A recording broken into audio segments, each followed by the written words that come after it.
एक समय की बात है, एक राजा ने अपने मंत्री से कहा कि मंत्री जी, आपको क्या लगता है, क्या मैं इस नगर का सबसे बुद्धिमान व्यक्ति हूं?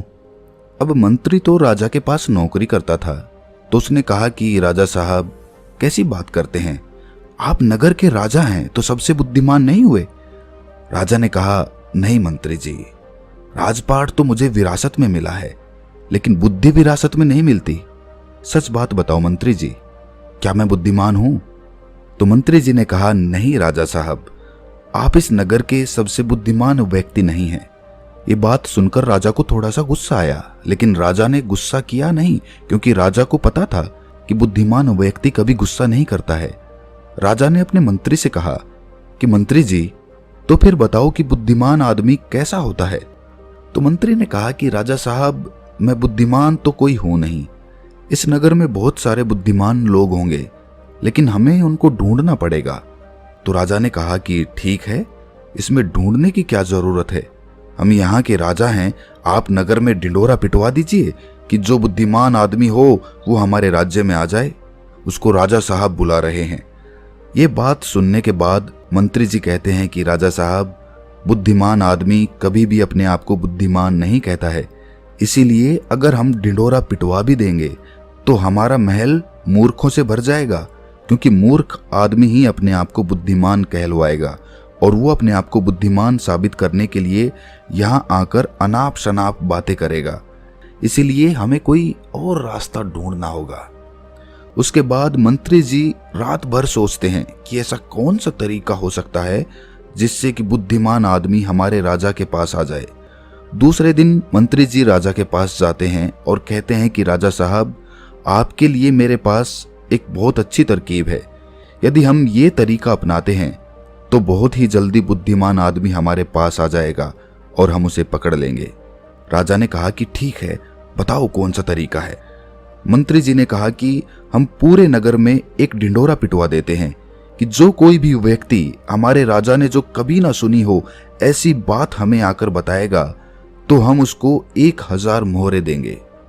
ये सुनने के बाद राजा थोड़ा हैरान सा हुआ। राजा ने कहा, मंत्री जी, आप क्या चाहते हैं कि हम कंगाल हो जाएं? ऐसी तो बहुत सारी बातें हैं जो हमने सुनी नहीं है, और कोई व्यक्ति आकर हमें ये बातें बताएगा तो हमें 1000 मोहरे देनी होंगी, और भला वो व्यक्ति बुद्धिमान कैसे हो सकता है? मंत्री जी ने कहा कि कोई बात नहीं राजा साहब, इसका भी एक तरीका है। अगर हमें कोई भी नई बात बताएगा तो हम कह देंगे कि ये बात तो हमने पहले से सुन रखी है, और यदि हम ऐसा कह देंगे तो हमें 1000 मोहरे नहीं देनी होंगी। लेकिन जो बुद्धिमान आदमी होगा वो हमसे कोई नई बात नहीं करेगा, बल्कि वो आदमी मोहरे पाने के लिए कुछ ऐसा तरीका अपनाएगा कि हमारे पास कोई और रास्ता ही नहीं बचेगा, और हमें वो 1000 मोहरे देनी ही पड़ेंगी।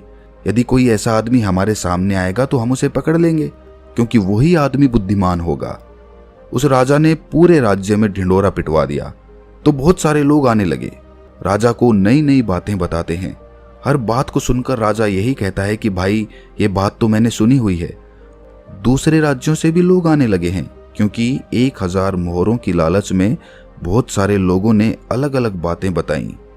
कोई आदमी बहुत पुरानी बात बताता तो कोई व्यक्ति बहुत ही दूर की बात बताता, लेकिन हर बात को सुनकर राजा यही कहता कि ये बात तो मैंने पिछले साल ही सुनी है, ये बात तो मैंने अपने पिताजी से सुनी है। ऐसे करते करते बहुत लोग आए, और हर आदमी की बात सुनने के बाद राजा यही कहता कि ये बात तो मैंने सुन रखी है। थोड़े दिन बाद एक साधु राजा के दरबार में आता है और कहता है कि राजा साहब, क्या नई बात बताने पर आप यहाँ पर मोहरे बांटते हैं? राजा ने कहा, हाँ, हम कोई नई बात बताने पर उसको मोहरे देते हैं, लेकिन बात ऐसी होनी चाहिए जो हमने कभी सुनी ना हो। साधु ने कहा कि ठीक है राजा साहब, ये बात मैंने अपने दादाजी से सुनी थी। मेरे दादाजी बताया करते थे कि हमारे परदादा के पास बहुत ज्यादा धन था, और आपके परदादा जो पृथ्वी सिंह थे वो यहाँ के राजा थे। लेकिन एक बार ऐसा हुआ था जो शायद आपको भी पता नहीं होगा। पृथ्वी सिंह जी जब यहाँ के राजा थे उस समय हमारे नगर में एक अकाल पड़ा था, जिसके अंदर लोगों को बहुत ज्यादा नुकसान हुआ और राजपाट में धन की कमी हो गई थी, और मेरे परदादा के पास बहुत ज्यादा धन था, और आपके परदादा ने मेरे परदादा से 2000 सोने की मोहरें उधार ली थीं। मेरे परदादा जी हमेशा कहा करते थे कि यदि पृथ्वी सिंह जी मेरे पिताजी को 2000 मोहरें लौटा देते तो हम कभी गरीब नहीं रहते। अब देखो ना राजा साहब, मेरे परदादा जी ने आपके दादाजी की मदद की, इसीलिए हमारे परदादा गरीब हो गए।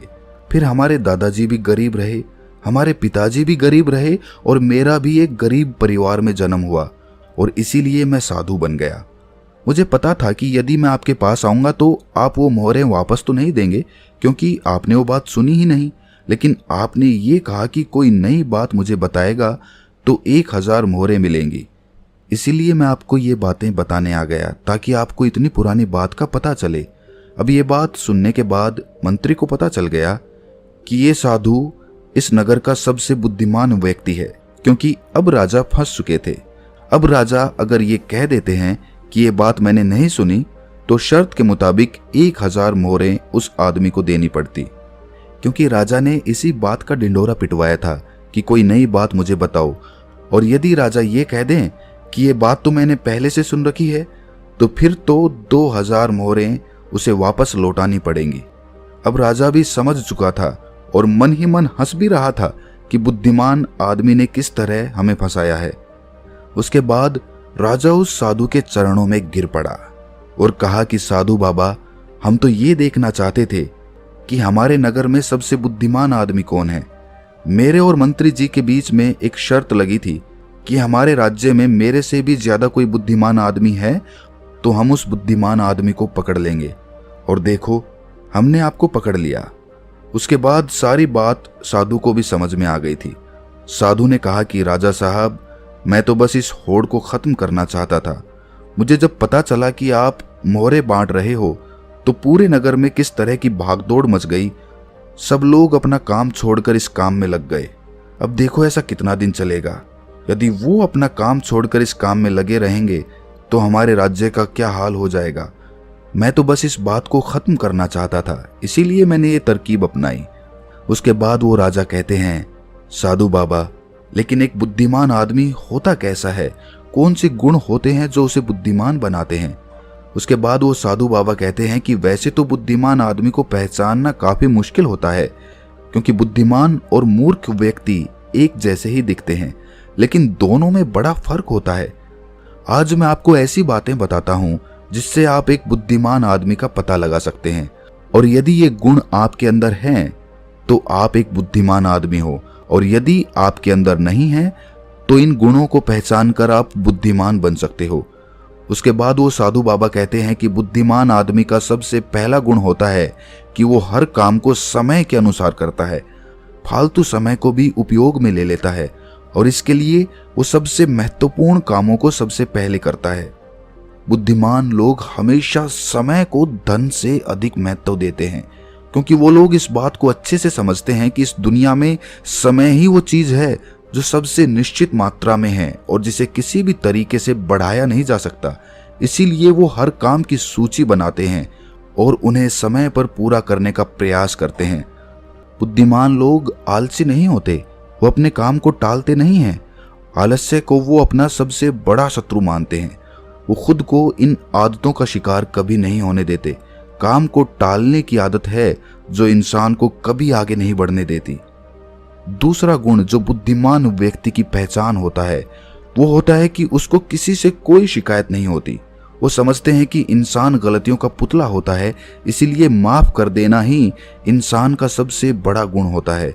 यदि बुद्धिमान आदमी के सामने कोई आदमी गलती भी कर देता है तो वो उसको सिर्फ समझाता है, ना कि उस पर गुस्सा करता है, क्योंकि उसे पता है कि इंसान से गलतियां होती रहती हैं और बुद्धिमान आदमी अपनी गलतियों से ही सीखता है।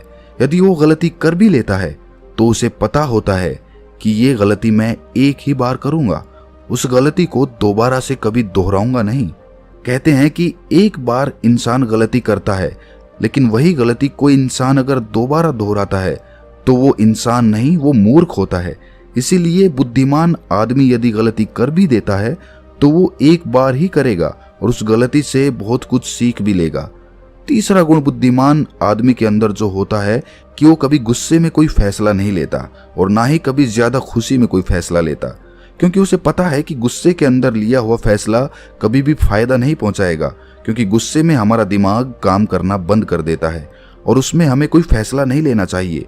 और दूसरी बात है, खुशी में कोई फैसला नहीं लेना चाहिए, क्योंकि जब हम खुश होते हैं तो हम बहुत ज्यादा उत्तेजित होते हैं और उस वक्त जो भी हम फैसला लेते हैं वो उत्तेजना के वश होकर लेते हैं और उत्तेजना में लिया गया फैसला पछतावे का कारण बनता है।